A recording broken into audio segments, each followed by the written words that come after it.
କ'ଣ ରାବଣ ଏବେ ମଧ୍ୟ ବଞ୍ଚିଛି? କ'ଣ ରହିଛି ରାବଣର ମମିର ରହସ୍ୟ? କେମିତି ଶ୍ରୀଲଙ୍କାରେ ମିଳିଲା ରାବଣର ବଞ୍ଚିଥିବାର ପ୍ରମାଣ? ଜାଣିବ ସମ୍ପୂର୍ଣ୍ଣ ତଥ୍ୟ। ଆମେ ସମସ୍ତେ ଜାଣିଛୁ ଯେ ପ୍ରଭୁ ଶ୍ରୀରାମଚନ୍ଦ୍ର ରାବଣକୁ ବଧ କରିଥିଲେ ଏବଂ ଏହିସବୁ ରାମାୟଣର ପ୍ରମାଣ ଆଜି ଶ୍ରୀଲଙ୍କାରେ ବୈଜ୍ଞାନିକମାନେ ଖୋଜି ପାଇଛନ୍ତି। କିନ୍ତୁ ରାମାୟଣର ସବୁଠାରୁ ବଡ଼ ରହସ୍ୟ ଏହା ଯେ ରାବଣର ମୃତ ଶରୀରର କ'ଣ ହେଲା, କ'ଣ ତାହା ଏବେ ମଧ୍ୟ ରହିଛି? ଜାଣିବ ଏହି ଭିଡ଼ିଓରେ। ନବରାତ୍ରି ପରେ ଦଶମୀ ତିଥିରେ ଦଶହରା ପାଳନ କରାଯାଏ, ଯାହାକୁ ବିଜୟ ଦଶମୀ କୁହାଯାଏ। ମାନ୍ୟତା ଅନୁସାରେ ଏହି ବିଜୟ ଦଶମୀରେ ଭଗବାନ ଶ୍ରୀରାମଚନ୍ଦ୍ର ରାବଣକୁ ବଧ କରିଥିଲେ। ଏକ ରିସର୍ଚ୍ଚ ଅନୁସାରେ ଏହା କୁହାଯାଇଛି ଯେ ଆଜି ମଧ୍ୟ ଏକ ପାହାଡ଼ର ଗୁମ୍ଫାରେ ରାବଣର ଶବ ରଖାଯାଇଛି, ଯାହା 10,000 ବର୍ଷ ପୁରୁଣା ଅଟେ। ମାନ୍ୟତା ଅନୁସାରେ ଭଗବାନ ଶ୍ରୀରାମଚନ୍ଦ୍ର ରାବଣକୁ ବଧ କରିବା ପରେ ରାବଣର ଶବକୁ ଅନ୍ତିମ ସଂସ୍କାର କରିବା ପାଇଁ ବିଭୀଷଣକୁ ଦିଆଯାଇଥିଲା।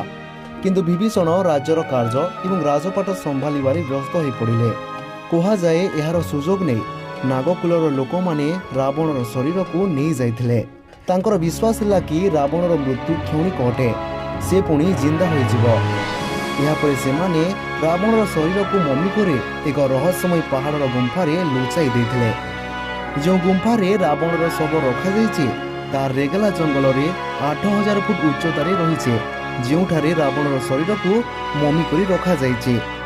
ରିସର୍ଚ୍ଚ ଅନୁସାରେ ରାବଣର ଶରୀରକୁ 18 ଫୁଟ ଲମ୍ବ ଏବଂ 5 ଫୁଟ ଲମ୍ବର ଏକ ତାବୁତରେ ରଖାଯାଇଛି, ଯେଉଁ ତାବୁତର ତଳେ ଅମୂଲ୍ୟ ଧନରତ୍ନ ଥିବାର ଅନୁମାନ କରାଯାଏ, ଯାହାକୁ ଭୟଙ୍କର ସାପମାନେ ରକ୍ଷା କରୁଛନ୍ତି। କିନ୍ତୁ ସାଙ୍ଗମାନେ, ରାବଣ ବଞ୍ଚିଛି କି ନାହିଁ ତାହା ତ ଜଣା ନାହିଁ। କିନ୍ତୁ ଆମ ସମାଜରେ ଅସଂଖ୍ୟ ରାବଣ ରହିଛନ୍ତି, ଯେଉଁମାନେ ରାବଣର ଭଲ କର୍ମକୁ ନ ଆପଣେଇ ତାହାର ମନ୍ଦ କର୍ମକୁ ଗ୍ରହଣ କରିଥାନ୍ତି ଏବଂ ସମାଜରେ ନାନା କୁକର୍ମ କରିଥାନ୍ତି। ଆଶା କରେ ଏ ଭିଡ଼ିଓ ଆପଣଙ୍କୁ ନିଶ୍ଚିତ ଭାବେ ଭଲ ଲାଗିଥିବ। ଏମିତି ଭିଡ଼ିଓ ଦେଖିବା ପାଇଁ ଚ୍ୟାନେଲକୁ ସବସ୍କ୍ରାଇବ୍ କରନ୍ତୁ ଏବଂ ପାଖରେ ଥିବା ବେଲ୍ ଆଇକନ୍କୁ ଅନ୍ କରନ୍ତୁ।